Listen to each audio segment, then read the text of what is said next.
Hello and welcome to the program. I'm your host, Neil Howard, here on Health Professional Radio. Thank you so much for joining us. Now, when women are experiencing chronic pelvic pain, it's not something that they should just ignore.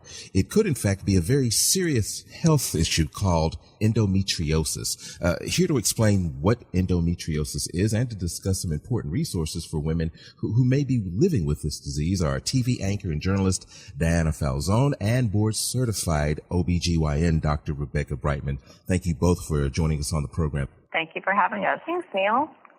Dr. Brightman, a bit of your background. I know you're an OBGYN. Talk about endometriosis. What is it? What are some of the symptoms? Why is it, or is it hard to diagnose?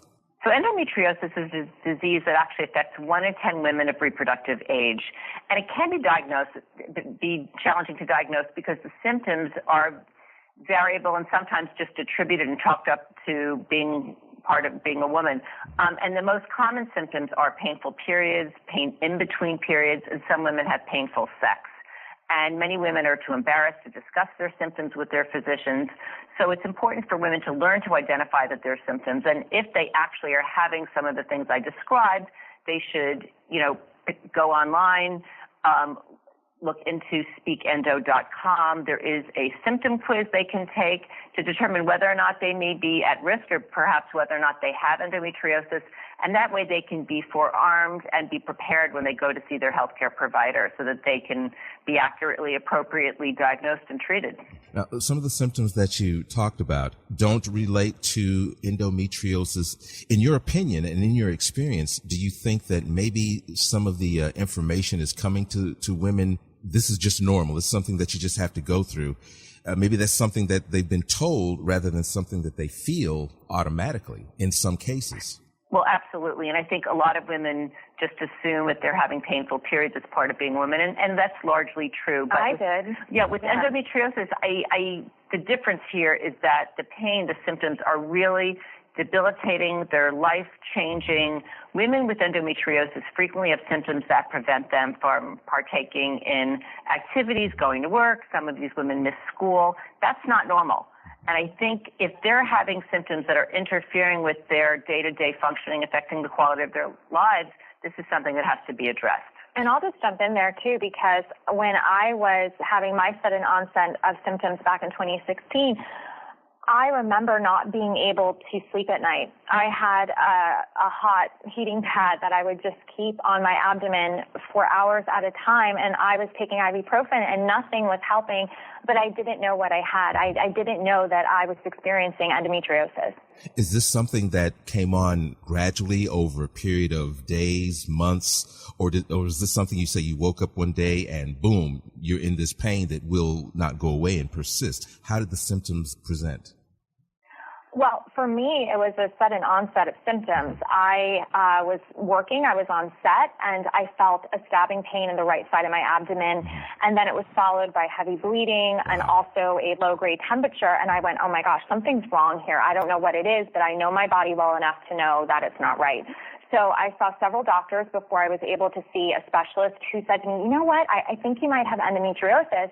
And at the time, I heard it was floated around. I remember I had a teacher tell me that her daughter had it, but I never knew what it was, and I certainly did not know the impact that it could have on a woman's life. Dr. Brightman, why did it take that many times to properly diagnose when she's having the sudden onset of symptoms, nothing, over the course of a period of time?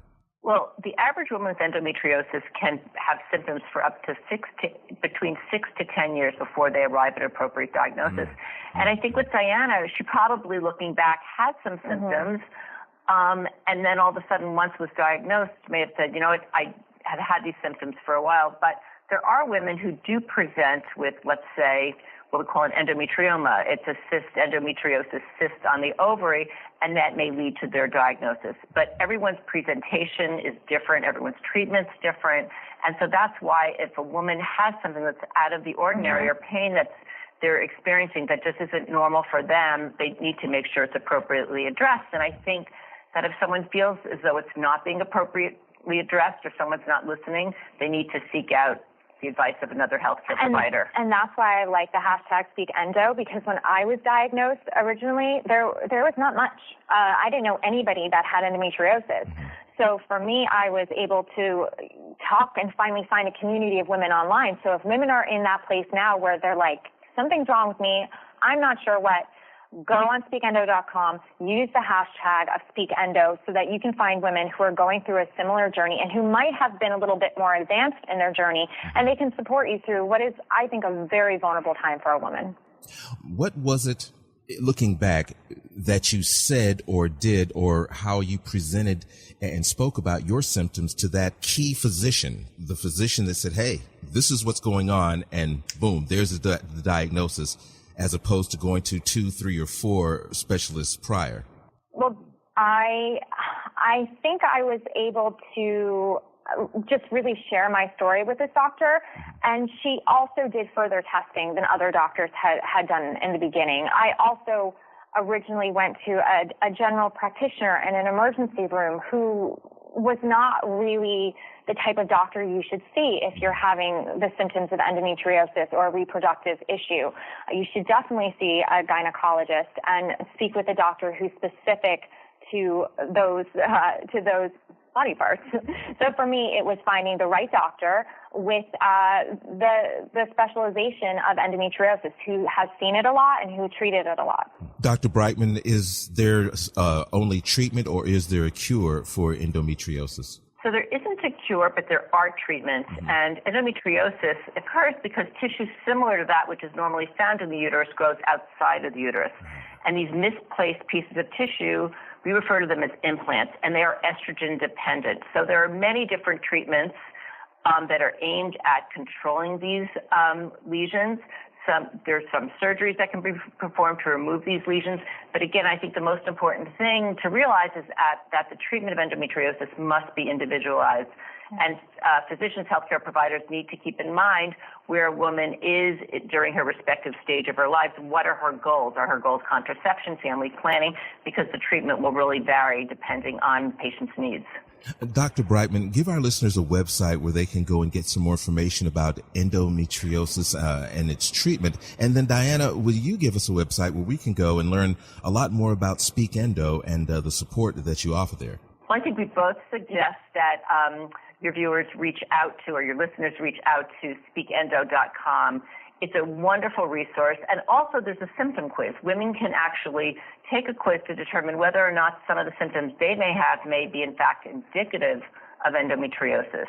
There's a video library, and also there's a very important physician guide, a guide that will help women facilitate their conversation with their healthcare providers so that it will be easier to start the conversation, and also they can be empowered to have that conversation. Thank you both, Daina Falzone, television anchor and journalist, and certified OBGYN Dr. Rebecca Brightman. Thank you both for joining us here on Health Professional Radio this morning. It's been a pleasure. Thank you.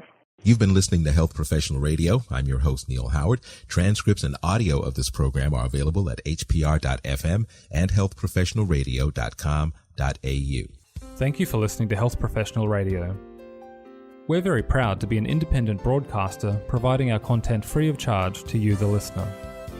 One of the ways that we're able to remain free and independent is by having people like you become patrons. You can support Health Professional Radio simply by visiting hpr.fm and clicking the button that says Become a Patron. Your patronage of even just $1 a month lets us know that you're there, which in turn makes us more valuable to advertisers. And, of course, if you're able to afford more, then we would certainly appreciate the support. My name is Toby Longhurst from Health Professional Radio. Please visit hpr.fm, click the Become a Patron button, and support us if you can.